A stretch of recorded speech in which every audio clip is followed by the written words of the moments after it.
Good evening, everyone. Thank you for joining us tonight for our Evelyn Barbour lecture series. My name is Andrea Douglas, and I am the Executive Director here at the Jefferson School African American Heritage Center. This is our third year of offering the Evelyn Barbour series as a series of conversations about the impact of African Americans production on American policy and social discourse. Evelyn Barbour was a mentor to me who passed in 2014 at the age of 78 after a short illness.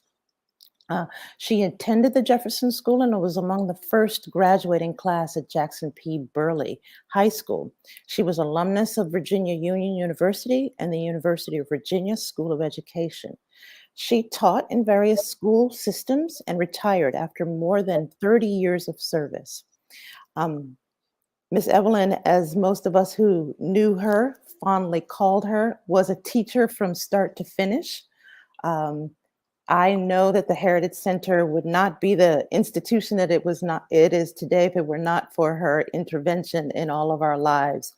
And so for me, the conversations that we have had to this point, considering the impact of Black women post 19th Amendment, the intersection of environmental and climate justice and what that all means, and then the series of conversations that we'll embark on this year that are going to engage with this notion of having a truth commission in Charlottesville.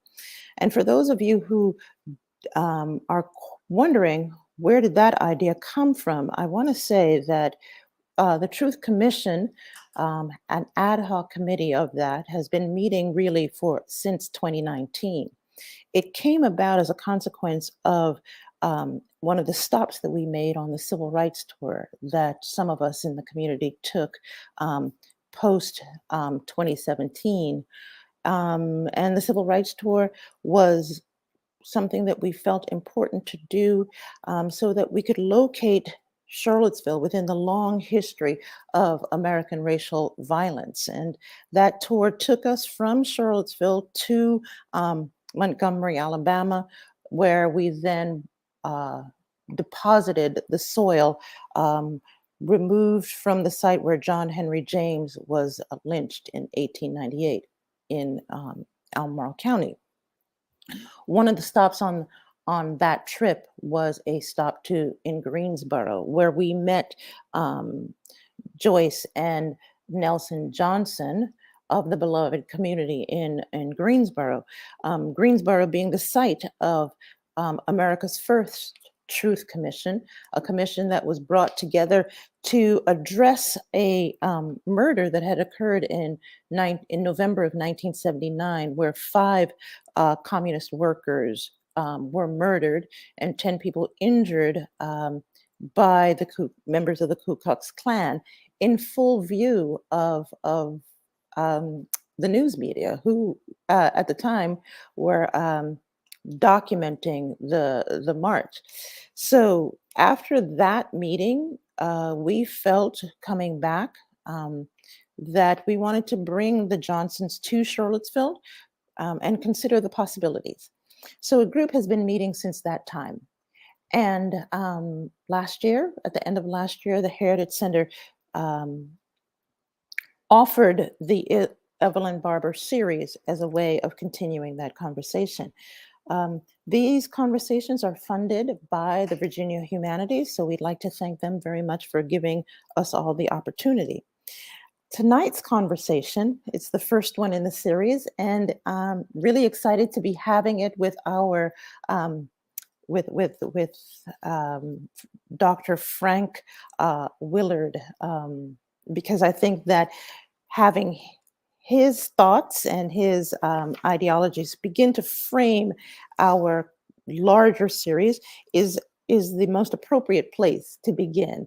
Let me tell you a little bit about Frank, if I may. Yes.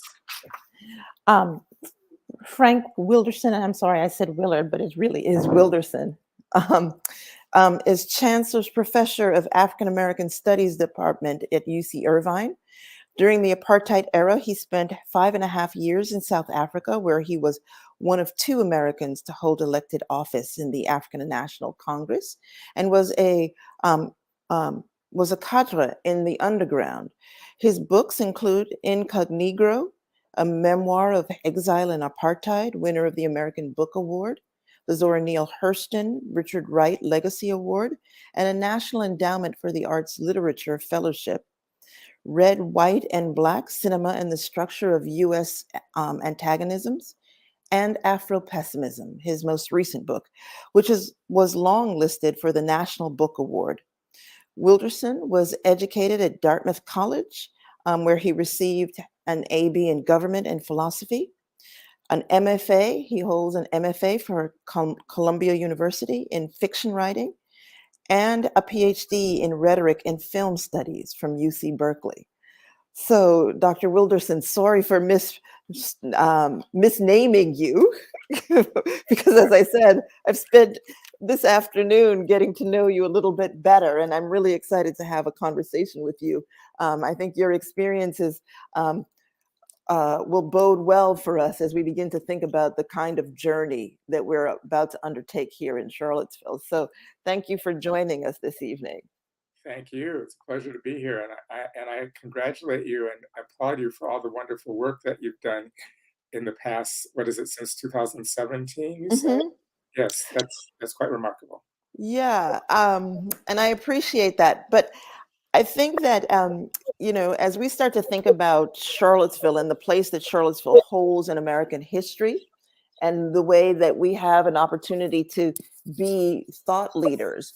One of the reasons why it was really exciting for me to speak with you tonight was because of your experience, where you begin your time as an adult is really sort of in that moment where American politics, American social practice, all kinds of things are exploding.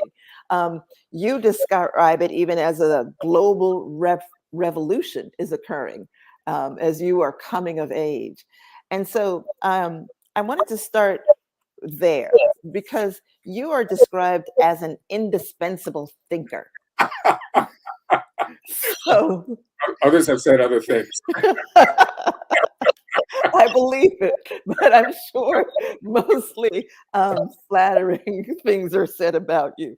But being an indispensable thinker, one has to ask the question: how does one become an indispensable thinker? What are the things that formed your zeitgeist, or the way you approach your your theories of Afropessimism? Well, I'll answer it in a kind of general way with about me personally to begin with, and first of all, start by thanking Fred Moten, who said that and put that on the front cover of my latest book. But he also was very instrumental, and he's a very good friend behind the scenes in getting this book published, because as you can well imagine, it was a very highly controversial book, and now everyone who looked at it and passed on it are okay with it. But yeah, I think that one of the things is that I'm wondering, maybe I could ask Leslie. Is it possible? I don't know if she wants to do. Is it possible for us to see each other at the same time? Yeah. Yeah, because it's hard.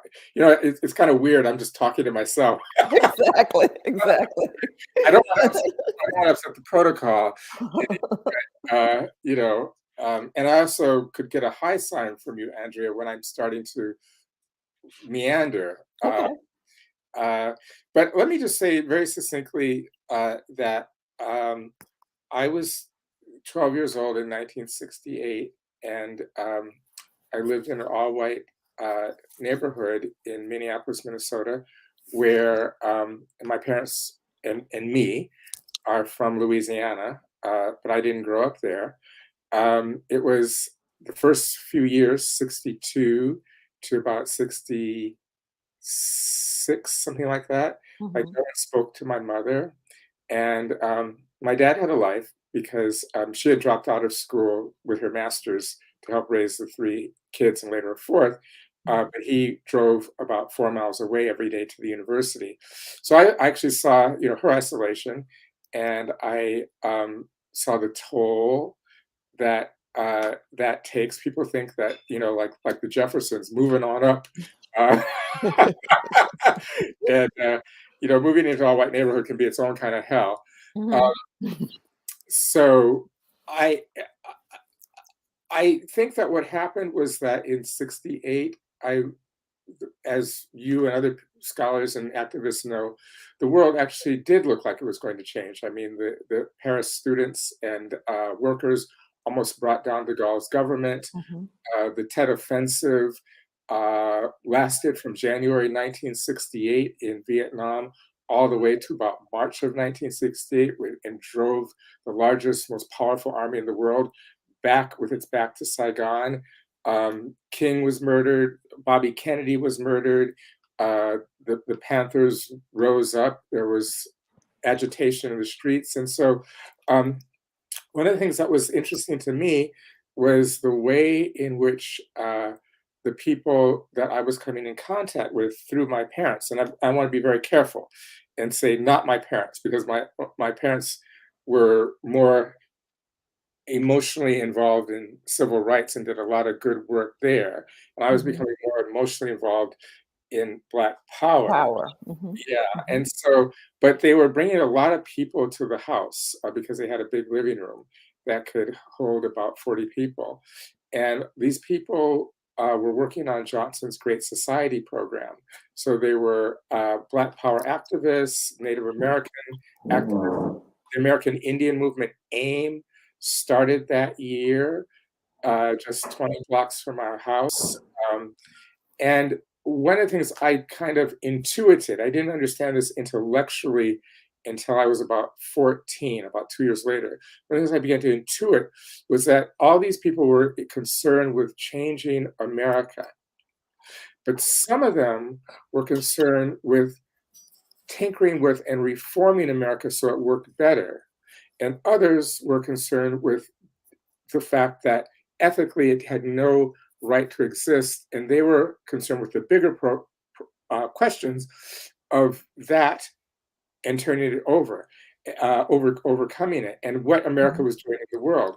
And so much later in life, I read a line, I think it was through Weber, the sociologist, who said, the power to pose the question is the greatest power of all.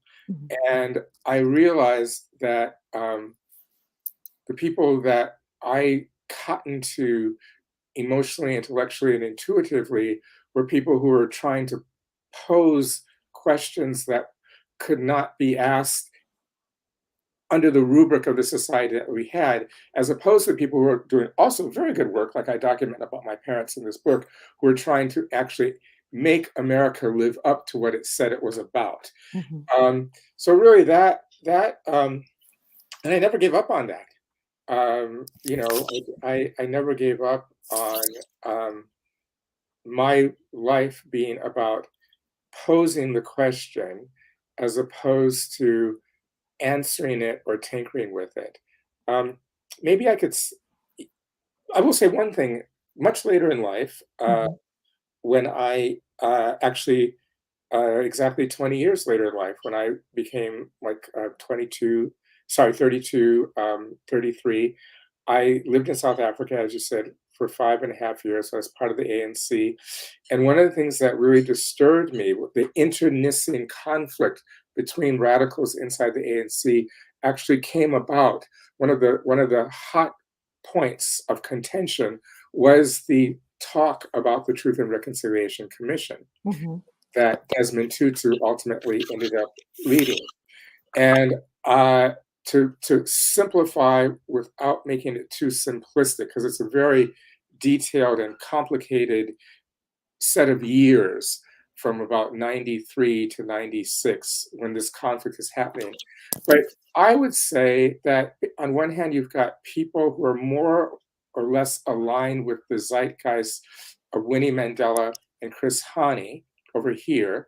And then you've got people, I won't call them on the right, they're moderates, who are more aligned with the zeitgeist of, say, Nelson Mandela and Thabo Mbeki over here. And we each, both sides inside the ANC, came to this idea with completely different visions about what it should be. And one of the things that I would largely say about Winnie Mandela and Chris Hani's side, for example, is that we believe more in ethics than in morality. And the other side, which is also not a side aligned with the total transformation of South Africa from capitalism to socialism, they were more interested in Black people voting and a certain strata of Black people becoming middle class. That would be what I would call the Mandelaites and Thabo Mbekyites and Jacob Zuma. And for a while, Cyril Ramaphosa was with us, and now he's on the other side. But they were concerned with what I would call moral redemption, as opposed to ethical power configurations. And so what ended up happening, and they won. And so what is a simple kind of example of what that meant then? Not necessarily what it means for y'all and what it means now, but what it meant then was that we were vehemently opposed to people from Umkhonto Wesizwe, which was the underground wing of the ANC, people from APLA, the Azanian People's Liberation Army, which was the guerrilla wing of the PAC, and the soldiers from AZAPO, which is the guerrilla wing of AZAPO. We were opposed to them being called to account for their violent actions at a Truth and Reconciliation Commission. Ethically, we were on the side of a kind of theory that whatever means necessary, going back to Malcolm X, that we took as a revolutionary force to overthrow apartheid could not now in 1994, 95, 96 be judged by a group of people who consisted of Boers and us, that if there's to be any judgment on what we did, it would be from the Black community. We're not going to share in a joint kind of council. And Mandela and his people were completely against that. They were coming more from a moral standpoint, saying that each individual did something, and each individual needs to account, whether you were in the special branch or the South African Defense Force over here, or whether you were in Umkhonto Wesizwe. And I thought then, and thought now, that that was completely ridiculous. And so what I'm trying to say is that we wanted ethics to be reconciled, meaning who has what power, what kinds of people have what kinds of power. And Mandela and his people wanted morals to be reconciled, which is to say, what individuals did what kinds of acts. And so, yes, that was. So I'll stop there, so you can kind of direct me. Well, I think that's an interesting line of thinking, though. I mean, I think that is also offering for us, for those of us who are engaged in and trying to create structure around what a commission would look like. That presents a very interesting set of dichotomies. I want to say binaries, but it's really dichotomies. And what I'm also interested in asking you the question about your origins is this very notion of making a distinction between ethics and between morality. Because I think there is one space of ethics is structural, where morality is much more about occasional, right? Something happened, and so you judge the occasion, and then you apply a certain set of values on top of that, right? Yeah.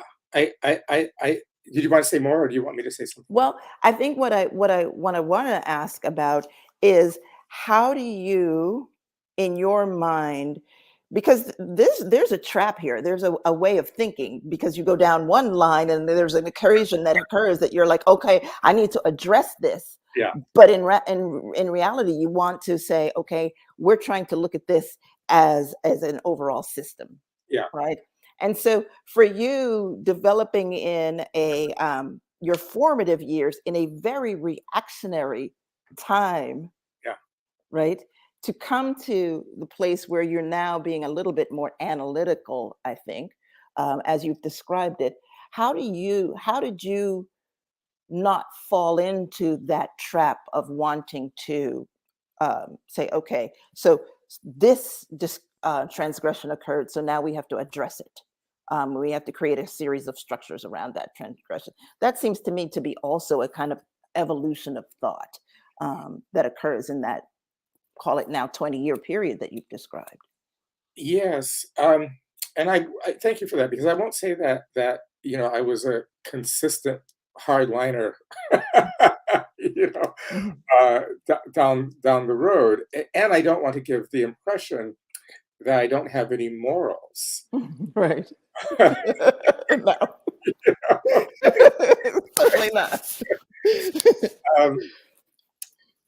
But I do. But I would like to say, before I kind of stumble through the answer, I would like to say I would hate to see a situation in which, first of all, I'm not sure that given the rise of Trumpism and the unleashing of the what I would call the organic unconscious of anti-Blackness that actually makes America America. I think it's been repressed a lot, but I think that just like Andrew Jackson, Trumpism has been able to unleash what is there in a way like no one else, perhaps since Andrew Jackson, has been able to. I don't think he's an aberration. I think he is the truth of the American soul, and so, given that's what I think. In other words, I think that America cannot be repaired, um, I would be a little disturbed to see a situation in which, for example, another kind of Obama moment happened, if it did, and there was a kind of Truth and Reconciliation Commission that happened the way it happened in South Africa. Because what would that mean? It would mean that Assata Shakur would have to account for herself. Mhm. And and this is precisely what we were saying in South Africa. No, whatever she did, she will be if it needs adjudication, it will be through a intra-Black circle, not through a joint multiracial thing. Mhm. The only people who need to account for themselves are the police. And so, and so that's what I mean by slipping back into morals. There are people, you know, I've written about Assata Shakur in the BLA, and I've looked at interviews that she's done with CNN, and the way that they've cross-cut between talking with her and talking with widows of police officers. And there's a way in which the American psyche is, I would say the Anglo-American psyche, is almost hardwired to think morally, and almost organically disabled to think ethically. And so the sorrow of, first of all, she didn't shoot the guy, No. but if she had, I still would not want her to come before Truth and Reconciliation Commission with police who had shot unarmed Black people. And that's what, and that's a hard thing to get through. And it's not like, it's not like changing your clothes. I mean, I was raised a Roman Catholic, and everything you do is a sin.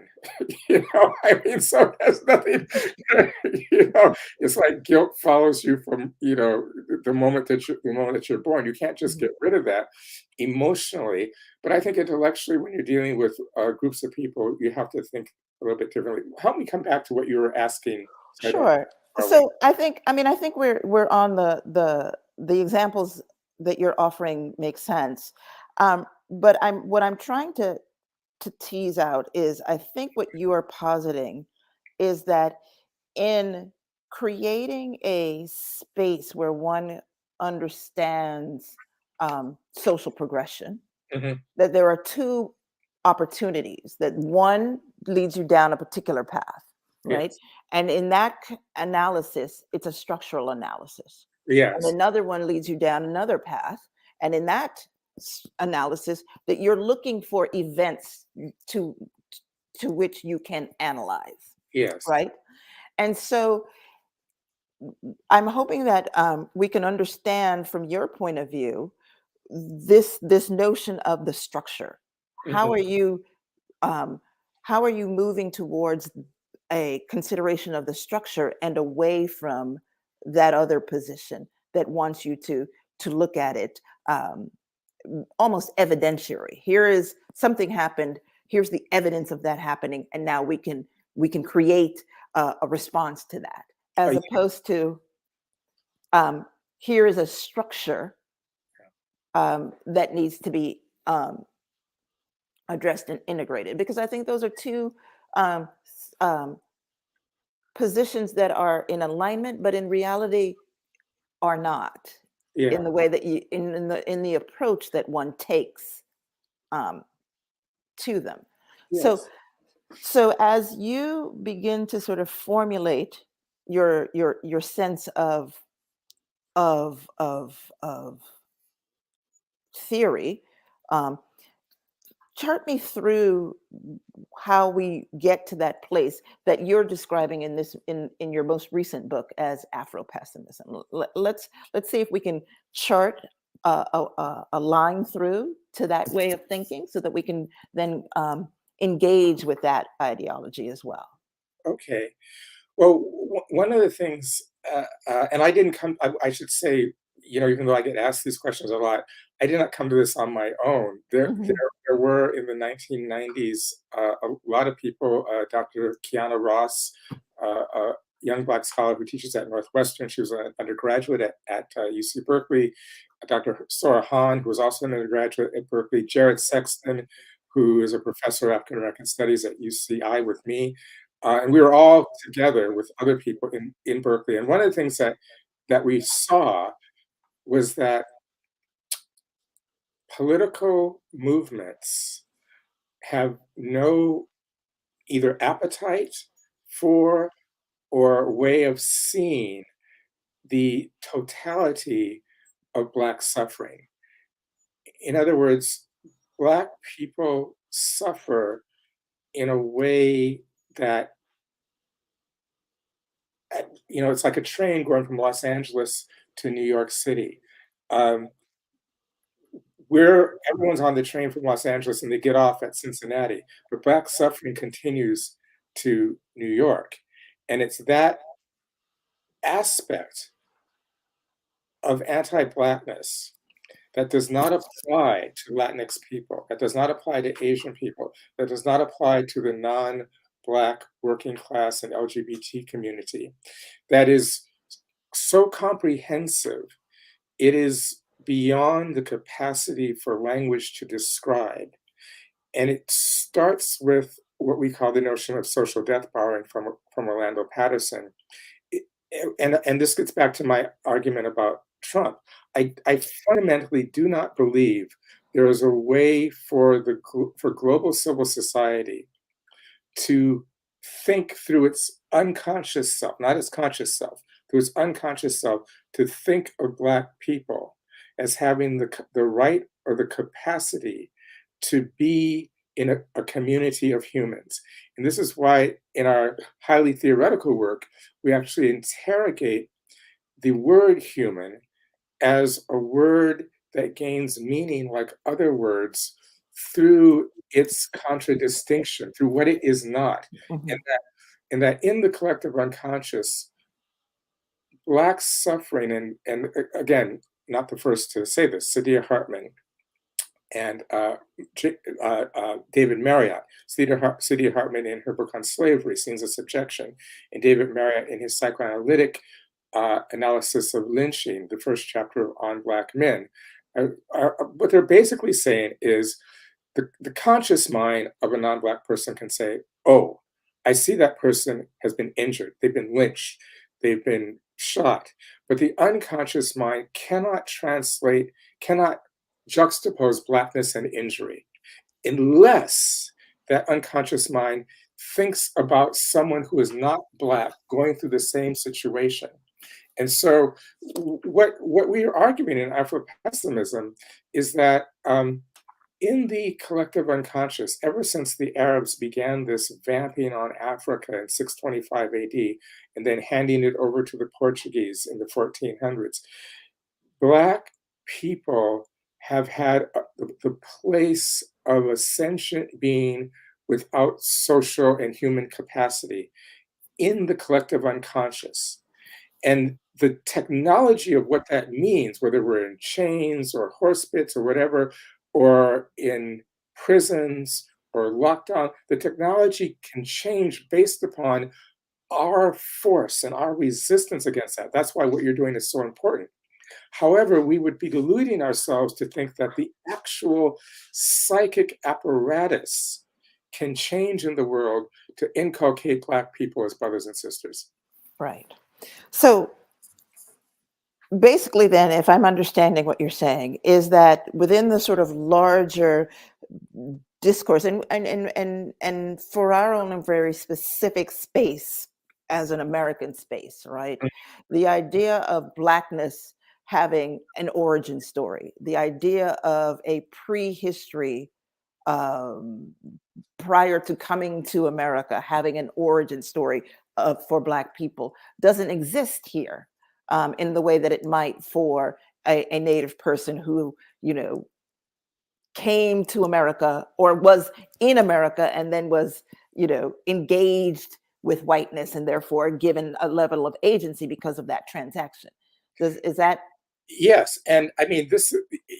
One of the, and I'm using my huge quotation marks here. Mm-hmm, mm-hmm. One of the nice things about the 19th century, especially in your neck of the woods, Virginia, was that there was anti-Black psyches had a calibration where the conscious mind lined up with the unconscious mind. And, that's how Jefferson got to the White House, because he stopped South Carolina from importing slaves and began breeding. Now, if we think about this breeding that begins basically where Virginia is the epicenter, and in less than 2 generations, 379,000 Black people are bred into 4 million. I mean, if you think about the kind of coercion, the kind of violence, the industrial scale of sexual violence that has to take place to breed 379,000 people into 4 million people in about 30 years, then would you have a situation in which words like rape, words like assault, words like battery are actually too puny to begin to describe the Black experience. And you have a psyche on the other side that cannot imagine that what they are doing is harm to someone like themselves. And in 1857, I think, Justice Taney says it best, again in quotation marks. He says, look, I'm returning Dred Scott to slavery precisely because he had no standing as a subject before the court. And he said, and he uses your example, right? He goes right into the native. Had he been a Native American, then the question of guilt and innocence could be adjudicated. But because Native Americans, he says, come from a highly inferior communal and governmental situation, which can develop through contact with whiteness. But Dred Scott comes from a place where there is no communal relationality. He's not a subject of jurisprudence because he's not a subject of humankind. And the only thing that, I tell my students all the time, I'd be out of a job if I lived in 1857. Because I analyze discourse. And if white people run around saying what's on their minds, there's nothing for me to do. Right. That's the premise we've been using here at the Heritage Center for quite some time. It's in the documentation. They say it. We're not making it up. Exactly. So now we have to ask ourselves, if in your practice and in your mind, we have never had the capacity to be anything, as Saidiya Hartman writes in Scenes of Objective, we have never had the capacity to be anything but criminal. Then why should we engage in you in a kind of mutual dialogue about our actions and your actions at, a reconciliation? You have something to reconcile, number one. And number two, we haven't lost what Indians have lost. As Fanon writes in Black Skin, White Mask, we've had ripped from us our entire cosmological sense of orientation. And those of us who have kept it, in other words, those of us who did not get on the slave ship and still speak languages and still have cosmologies and still have burial sites, once you bring that into the world doesn't take that in as another cultural manifestation. The world takes that in as Black talk. And so I think there's something, I think that, when I do workshops with various groups like Black Lives Matter, I say Afropessimism is a way of understanding why it is that the violence against us is gratuitous. In other words, it doesn't have a trigger, and it's necessary. But it doesn't mean that we should stop doing any type of activism in the streets or in the community, because Black people need relief now. We need the police to stop shooting us. We need better housing, better food, more money. It's just where conversations like these are really important, is that the marriage of Afropessimism as a discourse of the impossibility, or an analysis of the impossibility of Blackness being inculcated as humanness. We don't have the space to speak that unless y'all are out there doing the work that you're doing. Right. See, the activism opens up the space to have these kinds of conversations. Right. So let's dig a little deeper for me.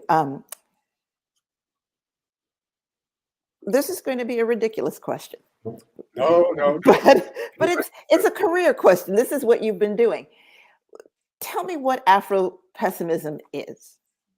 And I say it's a ridiculous question because, you know, it is a big question to ask you to answer in now 10 minutes or so, because it really does sort of, I think, include the historical, but not historical as forensic, Right. but historical as, you know, Yes. zeitgeist. I mean, there's no other word to really sort of figure that one out, right? Exactly. I mean, the French sociologist Louis Leconte wrote an article called Mass Incarceration. I can't remember the rest of it. But one of the things that Afropessimism does is something that he did in that article in which he talks about, he says, look, Black people live in the ghettos and they're in prison now.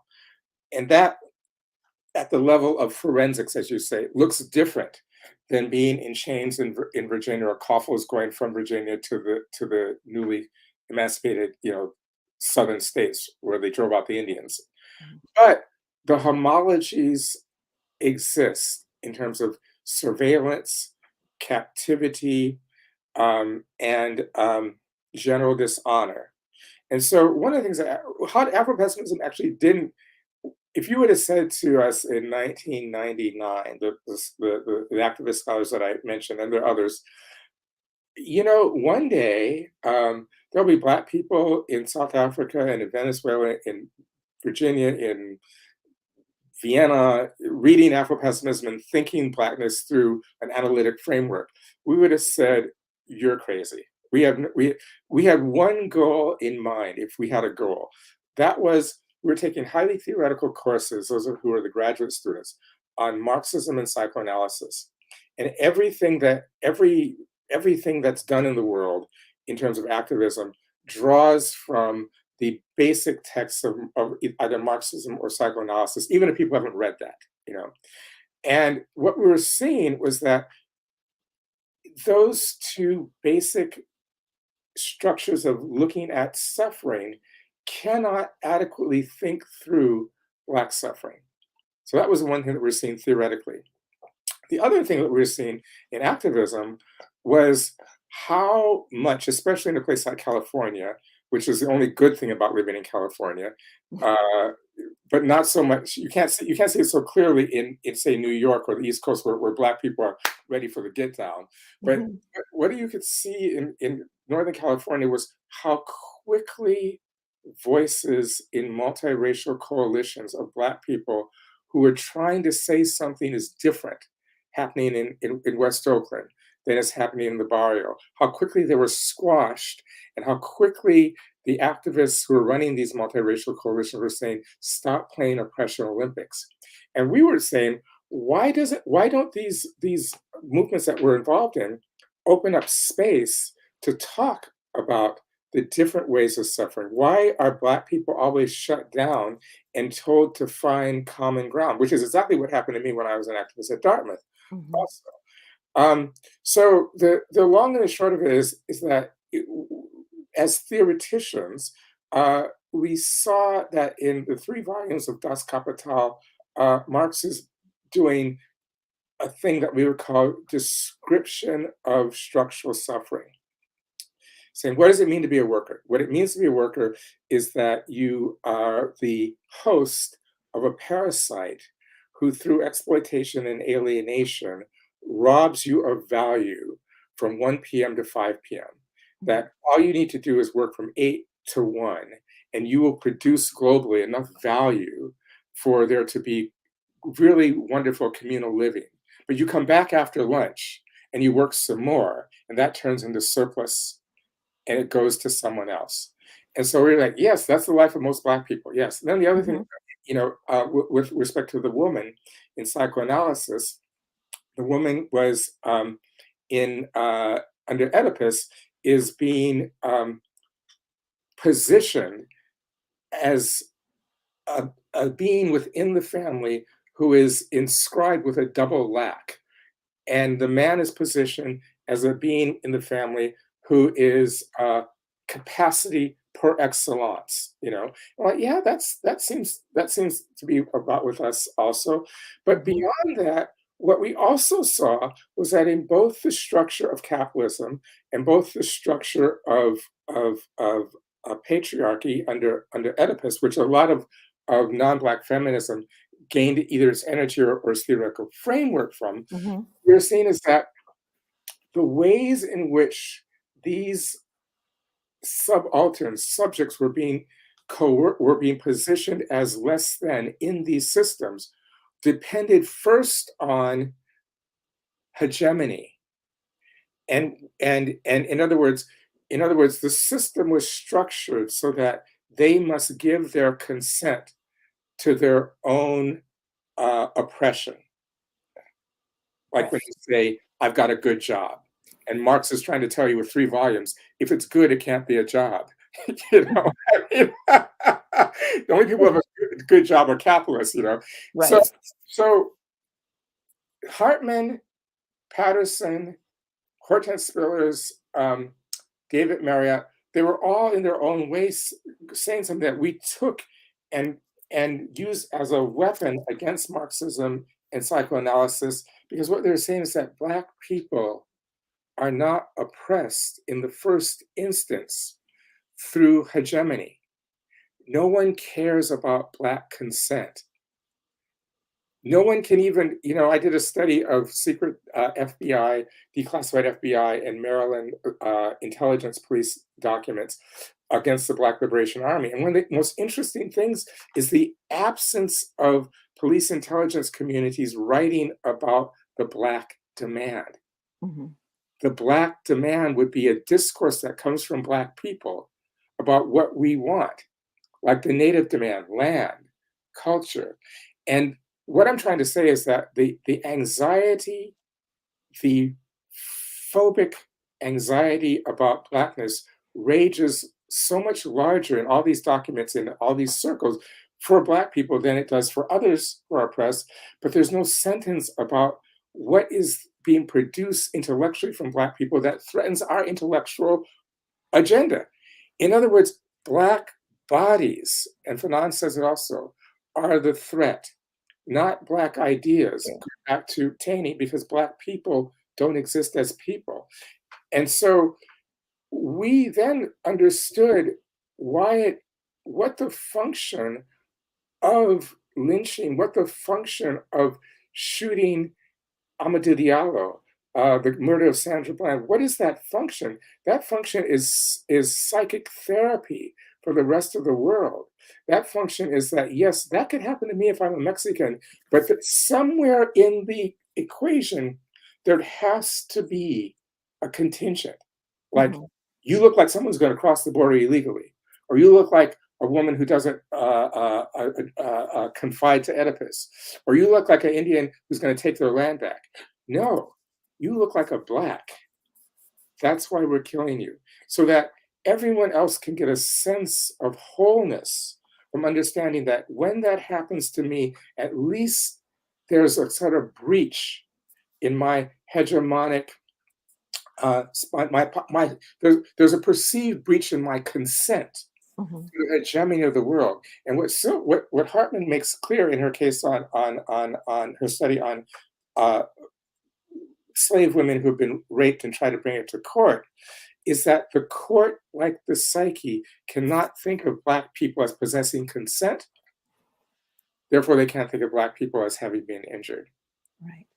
So under those circumstances, and although I know that within the sort of structure of this kind of thinking that these are questions as opposed to answers that we're sort of articulating. For us though, within the process that we're intending to engage in, all right, if you were running one of those um, I know where you're con going. yeah, because of course we have to be able to offer some sort of guideline in space, right? Um, if you were going to, because I believe wholeheartedly that what you have described, particularly in a place like Charlottesville, Virginia, Mhm. which is very important to say. We talk about Virginia as a historical site for where we can begin to understand how Blackness becomes transgressive. And, it's written in, you get to a place where it's the 1902 Constitution for Virginia, which in fact defines Blackness in real ways as criminal. And we have instances over and over again where that occurs. But we're living in a space where we're believing that we're working ourselves through and out of a kind um, out of the kind of thinking that you describe. All Mhm. right. Mhm. How does one engage in a conversation broad based that says to a community that sees itself as um, liberal, progressive, Mhm. that one can in fact um, or one needs to come back to point zero almost Mhm. and remove the religious ideologies, remove those kinds of structures that allow you that make it difficult for you to see Blackness in this transgressive space, because it's difficult to deny humanity in 2021 if you want to be um, to think equitably, let's say. Yeah. Yeah. What's the first step, or what is the first thing that you would do in engaging in a community such as this with that kind of in that kind of space? I appreciate the question, and I just have to humbly say I'm gonna address it, but I might not Mhm. answer. No, that's fine too. I don't necessarily know that you want it, that your Yeah. thinking even allows you to answer it, but I gotta ask it. Thank you for saying that. Thank you for saying it. I mean, like emotionally, I c- I'm torn. I'm really I I don't know if I'm the best person. So let me give you a concrete things, and then I'll go off on my own pluck. Mhm, mhm, I would have part of the process being reading groups of literature like Hartman's Scenes of Subjection, David Marriott's On Black Men, my work, Jared Sexton's work. And in the next 10 years, I know because I'm in touch with a lot of young people, there are going to be about 10 to 20 Afro-pessimist books that are going to say what I'm saying, but in ways that are much more erudite and expansive. They're in the hopper now. mhm, mhm, Uh, and I really think that people, this is something that I became very appreciative of in South Africa. The degree to which reading groups were kind of like an appendage of all kinds of either underground and above ground operations. That there were guerrillas reading Antonio Gramsci. There were I had reading groups of students in Soweto who were leaving school, going to the United Nations Food Bank to get grains of food because that's how poor they were, bringing them home, and then coming back to school to have reading groups on political theory. mhm, And so I really think that that's important, and the reason for that is because, as I said before, I do believe that that we need relief, and we need like in real time relief. There are people, my own family, in Louisiana who are suffering like day to day things that I don't suffer, like hunger and things like that, or Hurricane Katrina. Um, but we also, I would say, and so the reading groups, the intellectual development will help you because ultimately I think one can get to a point where errors can happen, ERAS, in which certain groups of Black people experience respite, experience gains, and then what they do is like I'm 65, they grow old like me, and they become anger management type people for Black youth who are enraged. Um, they start telling Black youth, direct your energies in something positive, as opposed to seeing, well, that person wants to burn down this police station, or tear down this statue. Maybe I should learn something from the affect of that, as opposed to trying to manage their anger and do for the government what it has a good deal of skill doing on its own. Because ultimately, and this is my opinion, but I've backed it up with 3 books and about 1,000 pages of articles. Ultimately, I don't think America can be reformed. I mean, I think the best that could ever happen has nothing to do with Blackness, and the best that could ever happen would be for it to go into the archives of the Bureau of Indian Affairs, and there are treaties there that say literally 33% of the landmass belongs to them, and give them that 33%, because that's what they agreed upon in 1870.